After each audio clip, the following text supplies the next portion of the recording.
जय हिंद दोस्तों, आप सभी का स्वागत है हमारे यूट्यूब चैनल रैपिड स्टडी में। तो आरआरबी एनटीपीसी की जो सीरीज चल रही थी उसके सेट नंबर 14 का हम सुपरफास्ट रिवीजन करेंगे। पहला क्वेश्चन है कि मरु श्री के दौरान आयोजित की जाने वाली एक रेगिस्तानी शोभा यात्रा है। तो कौन सी रेगिस्तानी शोभा यात्रा कौन सी है? तो ये है जैसलमेर डेजर्ट फेस्टिवल, जो कि 3 दिन मनाया जाता है, जो कि राजस्थान में मनाया जाता है। कौन सा? जैसलमेर डेजर्ट फेस्टिवल कितने दिन मनाया जाता है? 3 दिन राजस्थान में मनाया जाता है। बीकानेर ऊंट महोत्सव और गणगौर उत्सव, इंटरनेशनल सूफी आत्मा उत्सव, पुष्कर मेला, बूंदी और उर्स अजमेर। देखो यहाँ पे देखो, पुष्कर, अजमेर, गणगौर, ये सभी राजस्थान के स्थान है। ठीक है, बीकानेर, ये इनके ही नाम पर जो है, राजस्थान के नाम पर ही उत्सव मनाए जाते हैं। ठीक है, इसको याद रखेंगे कि इंटरनेशनल सूफी आत्मा उत्सव कहाँ मनाया जाता है? तो ये राजस्थान में मनाया जाता है। ठीक है, हॉर्नबिल त्यौहार जो कि 1 से लेकर 10 दिसंबर तक मनाया जाता है और ये नागालैंड का त्यौहार है। बहुत ज़्यादा एग्जाम में ये पूछा गया है, नागालैंड त्यौहार। ठीक है, सेक्रेनरी वगैरह जो हैं वो नागालैंड के ही हैं। मृणालिनी साराभाई, कौन? मृणालिनी साराभाई किस कला से जुड़ी हुई हैं? तो ये भरतनाट्यम से जुड़ी हुई हैं। ठीक है, भरतनाट्यम सबसे पुराना शास्त्रीय नृत्य है। कौन सा सबसे पुराना? लगभग 2000 वर्ष पुराना ये नृत्य। और भरतनाट्यम है कहाँ का? तो ये तमिलनाडु का है। कहाँ का है? तमिलनाडु का है। ठीक है, मोहिनीअट्टम। और इसके अलावा केरल का एक और है। आप 8 शास्त्रीय नृत्य हैं, जैसे मणिपुरी का मणिपुर, उड़ीसी का उड़ीसी, कथक का उत्तर प्रदेश, कथकली और मोहिनीअट्टम। ठीक है, ये कहाँ के हैं? ये केरल के हैं। इसके अलावा भरतनाट्यम हो गया। ठीक है, आंध्र प्रदेश का कच्चीपुड़ी हो गया। भरतनाट्यम तमिलनाडु का हो गया। और एक और बचा हुआ है। ठीक है, उसको भी देख लेंगे। 2018 में गूगल डूडल में इनकी इमेज आई थी। किनकी? मृणालिनी साराभाई की। ठीक है, और ये विक्रम साराभाई, हमने आपको एक दिन क्वेश्चन पूछा था कि विक्रम साराभाई की पत्नी का नाम मृणालिनी साराभाई है और वो किस नृत्य से जुड़ी हुई हैं? तो वो भरतनाट्यम से जुड़ी हुई थी। ठीक है, ये विक्रम साराभाई की पत्नी थी। और 2018 में गूगल डूडल ने इनकी इमेज लगाई थी। संगीत नाट्य अकादमी पाने वाली ये पहली फीमेल थी। कौन? मृणालिनी साराभाई। कौन सी? संगीत नाट्य अकादमी, दर्पण अकेडमी ऑफ अवार्ड, जो कि अहमदाबाद गुजरात में स्थित है। उसकी स्थापना मृणालिनी साराभाई के द्वारा ही की गई थी। ठीक है, देखो, पति हो गए विक्रम साराभाई, पत्नी हो गई मृणालिनी साराभाई, और इन दोनों लोगों की एक बेटी है मल्लिका साराभाई। कौन? मल्लिका साराभाई। इन्हें भरतनाट्यम और कुचिपुड़ी ये दोनों से ही संबंधित है। किससे? भरतनाट्यम और कुचिपुड़ी दोनों से ही ये संबंधित हैं। और इन्हें पद्म भूषण 2010 में मिला था मल्लिका साराभाई को। ठीक है, किसको? मल्लिका साराभाई को। पट्टचित्र, जो कि उड़ीसा की चित्रकला के रूप में जाना जाता है। तंजौर चित्रकारी की बात कर लेते हैं, ये तमिलनाडु की है। मधुबनी और मिथिला पेंटिंग की बात कर लेते हैं तो ये बिहार की है। ठीक है, मधुबनी को ही मिथिला पेंटिंग बोलते हैं। तंजौर चौकड़ी, जो कि भरतनाट्यम से संबंधित है, और भरतनाट्यम कहाँ का है? तो तमिलनाडु का है। ठीक है, तंजौर चौकड़ी अगर स्टेट पूछे तो तमिलनाडु में जाएंगे। और इसी को नट्टू बार भी कहते हैं। किसको? तंजौर चौकड़ी को। क्यों? क्योंकि इसमें चार चीज़ें जो संबंधित हैं, इससे चिरैया, शिवानंदन, पौनैया और बड़ी बेलू। ठीक है, इसीलिए इसको नट्टू बार भी कहते हैं, तंजौर चौकड़ी को। हुड़किया बोल लोक नृत्य शैली का संबंध किस राज्य से है? तो हुड़किया बोल कहाँ का है? ये उत्तराखंड का है। वैसे तो हमने ईयर रूट वर्ड आपको बिहार का बताया था, लेकिन ये बोला था कि कुछ जो है वो उत्तराखंड में जाएंगे, क्योंकि उत्तर प्रदेश, उत्तराखंड और बिहार में जो है वो छठ पूजा मनाई जाती है। हमने कल आपको वीडियो में बनाया था, जिसमें जो कि 4 दिन होती है। ठीक है, नहाए खाएं और साय अर्घ और सुबह अर्घ, जो सुबह सूर्य को मतलब समर्पण किया जाता है, पानी जो है वो अर्घ दिया जाता है उस तरीके से। तो बिहार से संबंधित था। इसीलिए जो और कुछ ईयर रूट वर्ड हुए वो उत्तराखंड में जाते हैं, जैसे छोलिया, भोटिया, छोतपति, छोपति, चाचरी इम्पॉर्टेंट है। कुमायूं, धूदती, लांगवीर, चपादी, चैपल और हारोल भी इम्पॉर्टेंट है। हारोल और चाचरी ये दोनों इम्पॉर्टेंट है। वैसे भोटिया भी इम्पॉर्टेंट है। ठीक है, उत्तराखंड में। तो देखो बार बार इनको पढ़ेंगे तभी आपको याद होंगे, ठीक है। उत्तराखंड में ऐसे जैसे छोलिया, भोटिया, छोपती, चाचरी, कुमायूं, दूधती, लांगवीर, चपादी, चैपल और हारोल। महाराष्ट्र की बात कर लेते हैं तो लावणी सभी को पता है, लेजिम और ललित, ठीक है। लेजिम और ललित और लावणी ये तीनों ही जो है वो महाराष्ट्र के हैं। हरियाणा की बात करें तो धमाल सभी को पता है कि हरियाणा का है, और रतबई ये भी कहाँ का है, ये हरियाणा का है। रात में धमाल मचा रहे थे हरियाणा वाले, ठीक है। गोवा की बात कर लेते हैं तो गोवा में क्या है, समुद्र, और समुद्र में क्या आती हैं, तरंगे आती हैं। सिग्मो फेस्टिवल, 10 अवतार, चिक्कल कालो, सनबर्न, ये सब कहाँ के हैं, ये सभी गोवा की फेस्टिवल हैं। तमस की बात कर लेते हैं तो तमस उपन्यास के लेखक कौन है, तो तमस के हैं कौन, भीष्म साहनी। कौन है, भीष्म साहनी। कबीरा खड़ा बाजार में, इम्पॉर्टेंट है, और हानुस भी इनका है, ठीक है।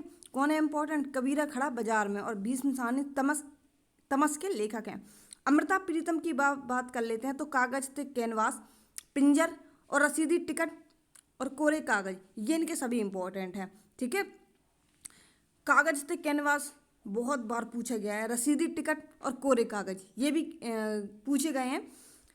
मेला आंचल किनकी है, तो फणीश्वर नाथ रेणु की है मेला आंचल। गुनाहों का देवता धर्मवीर भारती की है। आंसू जो कि जयशंकर प्रसाद की है, आंसू लहर है ना, कामायनी किनकी है, ये जयशंकर प्रसाद की है। ईदगाह किनकी है, तो मुंशी प्रेमचंद की ये है, ठीक है। कौन सी, ईदगाह। अंतर्राष्ट्रीय प्रकाश दिवस कब मनाया जाता है, तो अंतर्राष्ट्रीय प्रकाश दिवस जो है वो 16 मई को मनाया जाता है। 1 जून को इंटरनेशनल दुग्ध दिवस के रूप में हम मनाते हैं। 1 मई को इंटरनेशनल श्रमिक के यानी कि इंटरनेशनल लेबर डे के रूप में हम मनाते हैं 1 मई को। 7 मई को इंटरनेशनल एथलेटिक्स डे मनाते हैं। इसके अलावा 20 जून की बात कर लेते हैं तो 20 जून को इंटरनेशनल शरणार्थी दिवस मनाते हैं। 18 जून को इंटरनेशनल पिकनिक डे मनाते हैं। कब, 18 जून को। 21 जून को इंटरनेशनल योगा दिवस मनाते हैं और इसकी शुरुआत 2025 से होती है। 22 मई को, देखो 22 मार्च को हमने बताया था जल दिवस, 22 मार्च अप्रैल को बताया था पृथ्वी दिवस, 22 मई को क्या बताया था, तो जैव विविधता दिवस बताया था।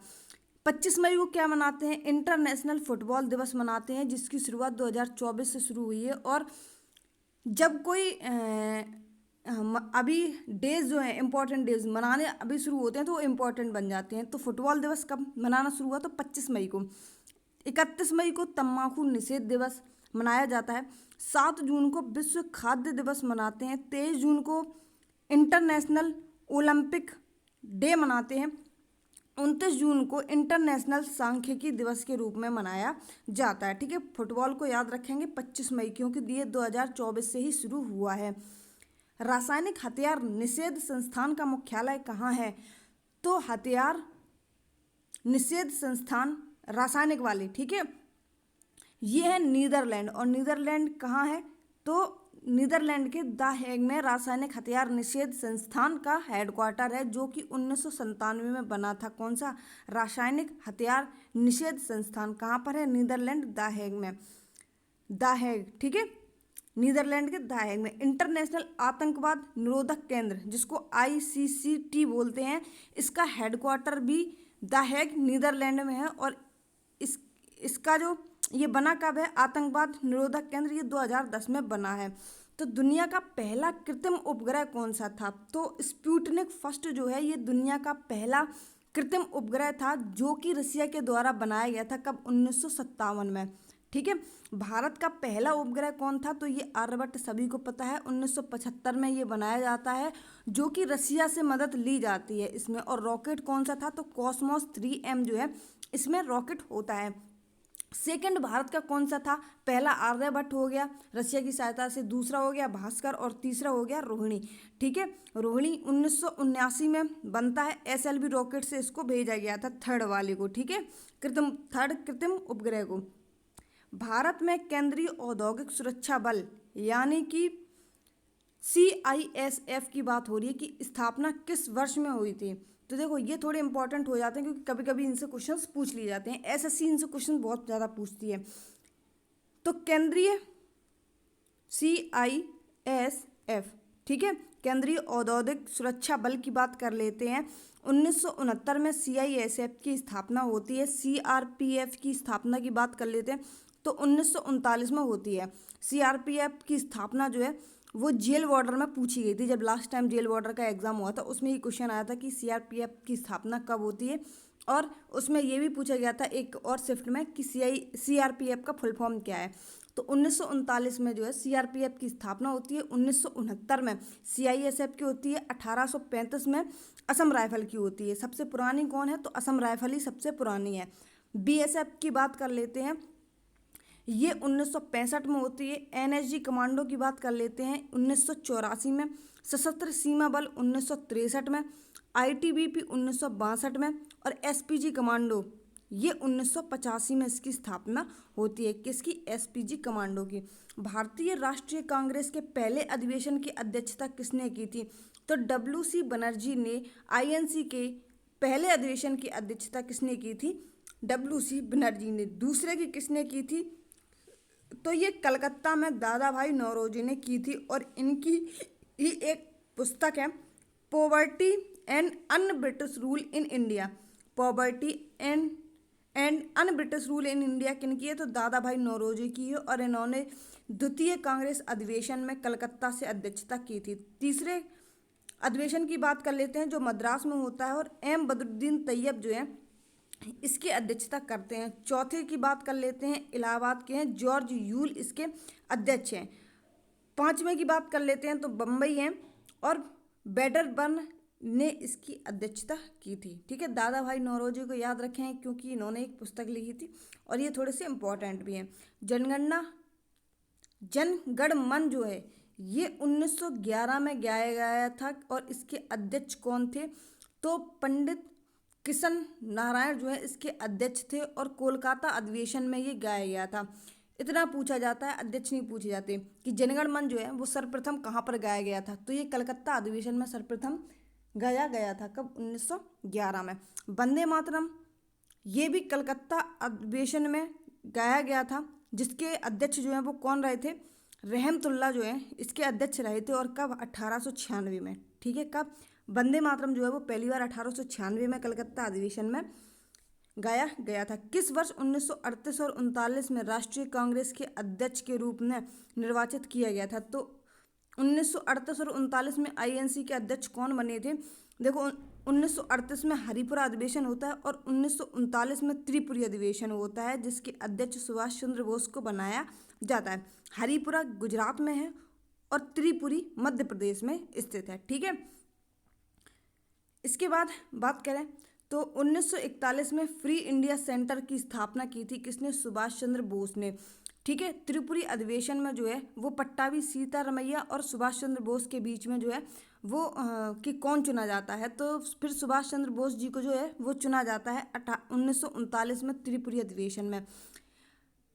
और 1939 में ये फॉरवर्ड ब्लॉक की स्थापना करते हैं, और फ्री इंडिया सेंटर की स्थापना 1941 में जर्मनी में बनाई थी किसने, सुभाष चंद्र बोस ने। राष्ट्रीय कांग्रेस से कराची अधिवेशन का आयोजन 1931 से किया गया था, जिसकी अध्यक्षता किसने की थी, तो कराची अधिवेशन का आयोजन जो है 1931 में होता है, जिसकी अध्यक्षता सरदार पटेल यानी कि सरदार वल्लभ भाई पटेल ने की थी। इन्होंने क्या कहा था, इन्होंने ही मौलिक अधिकारों की बात की थी। मौलिक अधिकारों की बात कर लेते हैं तो भाग 3 में और 12 से लेकर जो है वो 35 तक मौलिक अधिकारों की बात की गई है, जो कि अमेरिका के संविधान से लिए गए हैं। राष्ट्रीय आर्थिक नीति पर चर्चा भी इनके ही द्वारा की गई थी, सरदार वल्लभ भाई पटेल के द्वारा। 1924 बेलगांव अधिवेशन की अध्यक्षता जो है वो महात्मा गांधी ने की थी। 1931 में गांधी इरविन समझौता होता है, और समझौता ये होता कब है, तो 5 मार्च 1931 में गांधी इरविन समझौता होता है। ठीक है, जवाहरलाल नेहरू की बात कर लेते हैं तो पूर्ण स्वराज की जो बात है ये लाहौर में होती है। कहाँ पर, लाहौर में, पंडित जवाहरलाल नेहरू के द्वारा। कब, सन 1929 में। कहाँ पर, ये इंपॉर्टेंट है कि लाहौर में। पूर्ण, ये पूछा जाता है कि पूर्ण स्वराज की मांग जो है वो किस स्थान पर हुई थी, तो ये लाहौर में होती है, 1929 में होती है। 1936 में लखनऊ और 1937 में फैजपुर में। ठीक है, गांव में होने वाला पहला अधिवेशन था और 5वां अधिवेशन था फैजपुर अधिवेशन। भारतीय राष्ट्रीय कांग्रेस के अध्यक्ष की बात कर लेते हैं तो आईएनसी के अध्यक्ष की बात कर लेते हैं तो सेकंड नंबर पर हमने आपको बताया था कि दादा भाई नौरोजी जो हैं, इन्हें दूसरे अधिवेशन में इन्हें अध्यक्ष बनाए गए थे आईएनसी के। ठीक है, poverty un-British rule in India इनकी पुस्तक थी, अभी ऊपर आपको बता के आए। फिर इन्हें 1893 में बनाया गया। फिर 1906 में इन्हें राष्ट्रीय कांग्रेस के अध्यक्ष के रूप में चुना गया। सरोजनी नायडू जो कि भारत की पहली भारतीय महिला थी और इन्हें 1925 में कानपुर अधिवेशन में इन्हें 1925 में आईएनसी की अध्यक्षता मिलती है, जो कि 40वें नंबर की थी। कौन सी? 40वें नंबर की थी। फीमेल की बात करें तो पहले नंबर पे थी। कहाँ पे हुई थी? कानपुर में। कब? 1925 में। प्रथम महिला कौन थी? तो देखो, अगर भारतीय लगा है तो सरोजनी नायडू आएंगी, और सिर्फ ये लिखा है कि आईएनसी की पहली महिला अध्यक्ष कौन थी, तो वो थी एनी बेसेंट। और कोलकाता अधिवेशन जो होता है उसकी अध्यक्ष बनाई गई थी कब? 1917 में। ठीक है, जब भारतीय की बात आएगी तो सरोजनी नायडू आएंगी। सुरेंद्र नाथ बनर्जी 1895 में आईएनसी के अध्यक्ष बनते हैं। भीमराव अंबेडकर जो कि आईएनसी के अध्यक्ष बने ही नहीं हैं। ठीक है, आज़ाद भारत की पहली महिला कांग्रेस अध्यक्ष कौन है? तो ये है इंदिरा गांधी। कौन है? जब भारत आज़ाद हो जाता है उसके बाद की अगर आईएनसी के अध्यक्ष की बात की जाए तो इंदिरा गांधी थी। कब? 1959 में। पूर्वोत्तर भारत का पहला अधिवेशन कहाँ होता है? तो पूर्वोत्तर भारत का पहला अधिवेशन असम गुवाहाटी में होता है। कब? 1926 में। और इसके अध्यक्ष श्रीनिवास अयंगर को मनाया जाता है।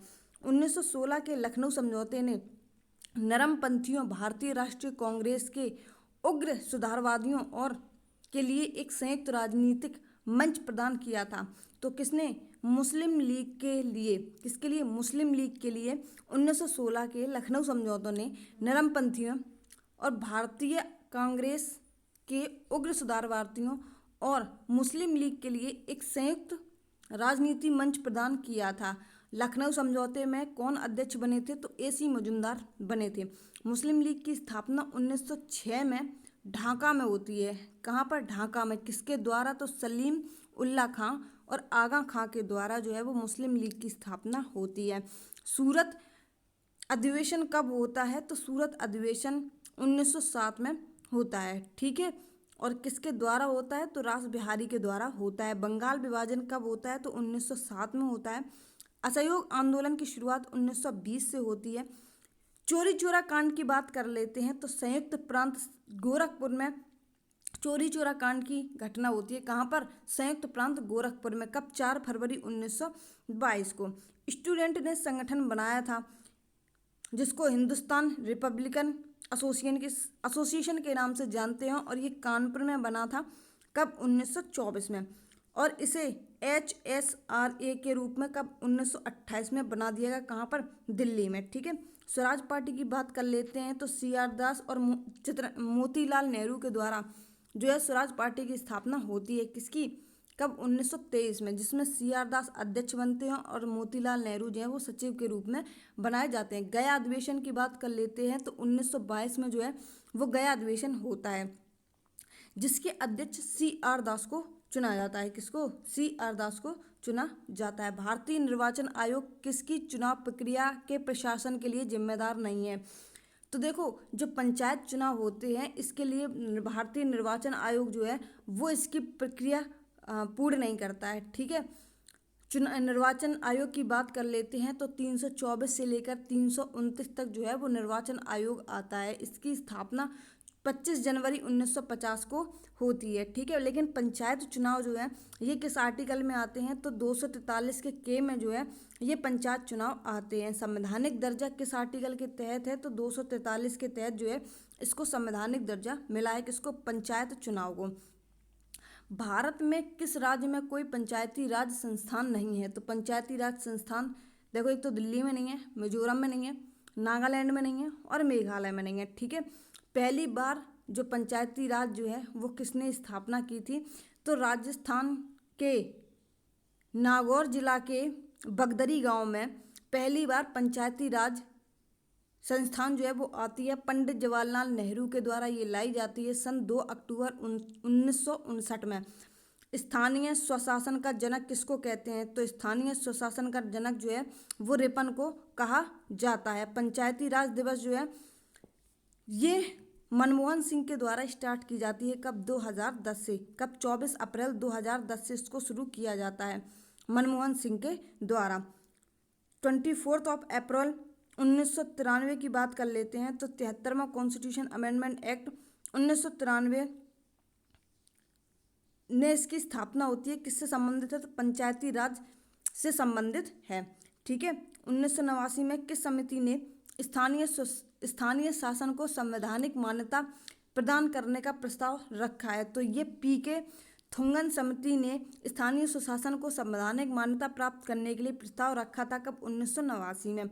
LM सिंघवी समिति की बात कर लेते हैं तो 1986 में से इसकी सिफारिश की थी।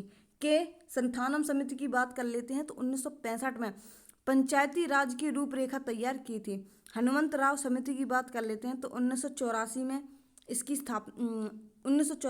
स्थापना होती है। यदि कोई राज्य संवैधानिक तरीके से संचालन में विफल होता है तो वहाँ राज्य आपातकाल लागू किया जा सकता है। इनमें से कौन राज्य आपातकाल की घोषणा कर सकता है? तो आपातकाल जो है कौन इसकी घोषणा करता है? तो भारत का जो राष्ट्रपति है ये राज्य आपातकाल की घोषणा कर सकता है। राष्ट्रपति शासन जो है वो 6 मंथ से बढ़ाकर 3 वर्ष तक किया जा सकता है। क्या? राष्ट्रपति शासन। राष्ट्रीय आपातकाल की बात कर लेते हैं तो ये 352 आर्टिकल में आता है।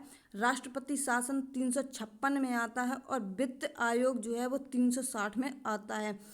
राष्ट्रीय आपातकाल 3 बार होता है, 3 बार लगाया जाता है राष्ट्रीय आपातकाल।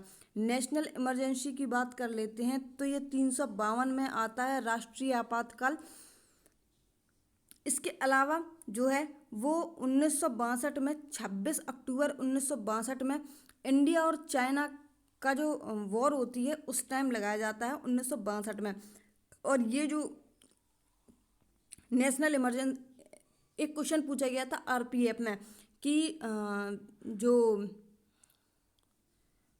क्वेश्चन था इसी से संबंधित, तो उसमें जो है वो इंडिया वर्सेस चाइना में ही जो है इमरजेंसी घोषित की गई थी। इस और इमरजेंसी घोषित होने के चक्कर में ही भारत में सबसे ज़्यादा प्रभाव जो है वो पड़ा था। इसीलिए उसका जो करेक्ट आंसर हो जाता है वो हो जाता है 1962, ना कि 1965 में। ठीक है।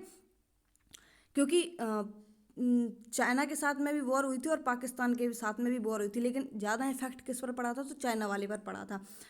1975 की बात कर लेते हैं तो इमरजेंसी 1975 में भी लगाई जाती है और ये 21 महीने तक चलती है। क्या? राज्य इमरजेंसी। ठीक है। National emergency. भारत का निम्नतम बिंदु कौन सा है? तो निम्नतम बिंदु जो है वो कुट्टनाड केरल का है। उत्तरतम की बात कर लेते हैं तो उत्तरतम बिंदु जो है उत्तर वाला ये है इंद्राकोल। ठीक है, जो कि लद्दाख में स्थित है। दक्षिण की बात कर लेते हैं, दक्षिणतम बिंदु जो है वो है इंदिरा पॉइंट और निकोबार में ये स्थित है। पश्चिमी बिंदु की बात कर लेते हैं तो ये गुजरात के गुहार मोती में स्थित है। पूर्वी बिंदु जो कि अरुणाचल प्रदेश के किबथू में है। ठीक है। और भारत का निम्नतम बिंदु की बात कर लेते हैं तो कुट्टनाड केरल में स्थित है। महेंद्रगिरी की पहाड़ियाँ किस राज्य में स्थित हैं? तो ये उड़ीसा में स्थित हैं। गजपति जिला में उड़ीसा में स्थित है। ठीक है। और महेंद्रगिरी की जो पहाड़ियाँ हैं ये पूर्वी घाट की पहाड़ियों में आता है। छत्तीसगढ़ की बात कर लेते हैं तो ये रामगढ़ हिल्स छत्तीसगढ़ में है, राजपिपला हिल्स गुजरात में है, महादेव हिल्स MP में है, डफला अरुणाचल प्रदेश में है, मिसमी हिल्स और अबोर हिल्स ये अरुणाचल प्रदेश में है, रेगमा असम में है, कुद्रेमुख कर्नाटक में है, पालकोंड्रा आंध्रा में है। किस पहाड़ी को ब्लू माउंटेन के रूप में जाना जाता है? तो ये नीलगिरी की पहाड़ियाँ जो हैं इसको ब्लू माउंटेन के रूप में जाना जाता है। पूर्वी घाट और पश्चिमी घाट का मिलन जो है ये नीलगिरी की पहाड़ियों में ही होता है, जो कि तमिलनाडु, केरल और कर्नाटक में स्थित है नीलगिरी की पहाड़ियाँ। हिमाचल प्रदेश का वह हिस्सा जो तीस्ता और दिहांग नदी के बीच में स्थित है। दिहांग नदी किसकी ट्रिब्यूटरी है? तो ये ब्रह्मपुत्र की ट्रिब्यूटरी है। तो तीस्ता और दियांग नदी के बीच स्थित है। कौन सा? असम हिमालय जो है ये स्थित है। ठीक है, ये इंपॉर्टेंट बन जाता है, इंपॉर्टेंट है, याद रखना। कुमायूं हिमालय जो कि सतलज और काली नदी के बीच में है। कौन सा? कुमायूं। ठीक है, कुमायूं से काली और सतलज। पंजाब से सतलज और सिंधु, इन दोनों के नाम में ही देखो पंजाबी, मतलब पंजाबी सा लग रहा है। नेपाल की बात कर लेते हैं तो काली और तीस्ता नदी जो है इन दोनों के बीच में नेपाल हिमालय स्थित है। Small industry and development bank की बात कर लेते हैं, जिसको हम सिडबी के रूप से सिडबी के नाम से जानते हैं, का हेडक्वार्टर कहाँ है? तो सिडबी का हेडक्वार्टर लखनऊ में स्थित है। 1989 एक्ट के तहत 1990 में इसकी स्थापना होती है। किसकी? लखनऊ की। एग्जिम बैंक की बात कर लेते हैं तो expert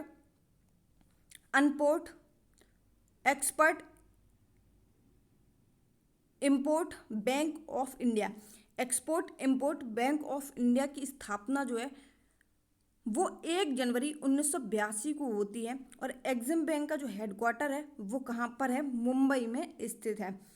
Sensex Bombay stock exchange का शीर्ष जो है कंपनियों का एक सूचकांक है। तो कितनी कंपनियों का सूचकांक है? तो 30 कंपनियों का ये सूचकांक है। बॉम्बे स्टॉक एक्सचेंज जो कि 1875 में बनता है और ये सबसे पुराना स्टॉक एक्सचेंज है।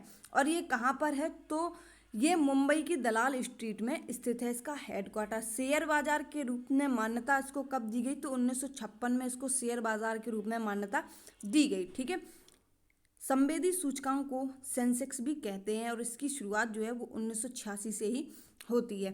शेयर जब ऊपर जाए तो बुल, जिसको हम तेजड़िया कहते हैं, और शेयर जब नीचे गिरता है तो उसको बियर या मंदड़िया कहते हैं। ठीक है, ऑनलाइन ट्रेडिंग की शुरुआत जो है वो 1986 से होती है। कब? 1986 से। ARDC किस बैंक की शाखा है? तो ARDC जो है वो नाबार्ड बैंक की स्थापना है, जिसका full form agriculture refinance corporation है। क्या? एग्रीकल्चर रिफाइनेंस कॉरपोरेशन है। कृषि पुनरावृत्त निगम इसका फुल फॉर्म है। ARDC किया कब? 1963 में। कब ARDC जो है, पहले ये ARC था, उसके बाद में इसको 1963 में ARDC कर दिया, जिसका full form agriculture refinance development corporation था। किसका? ARDC का फुल फॉर्म। जब मेल सर्वर अन्य मेल सर्वर को मेल भेजता है तो उसकी स्थिति किसमें बदल जाती है? SMTP क्वाइंट में बदल जाती है। किसमें? सिंपल मेल ट्रांसफर प्रोटोकॉल में ये बदल जाती है। जब मेल सर्वर अन्य मेल सर्वरों को मेल भेजता है तब उसकी स्थिति किसमें बदल जाती है? तो SMTP क्वाइंट में बदल जाती है। TCP का फुल फॉर्म क्या है? तो ट्रांसमिशन कंट्रोल प्रोटोकॉल TCP का फुल फॉर्म है। IP का फुल फॉर्म क्या है? इंटरनेट प्रोटोकॉल इसका फुल फॉर्म है।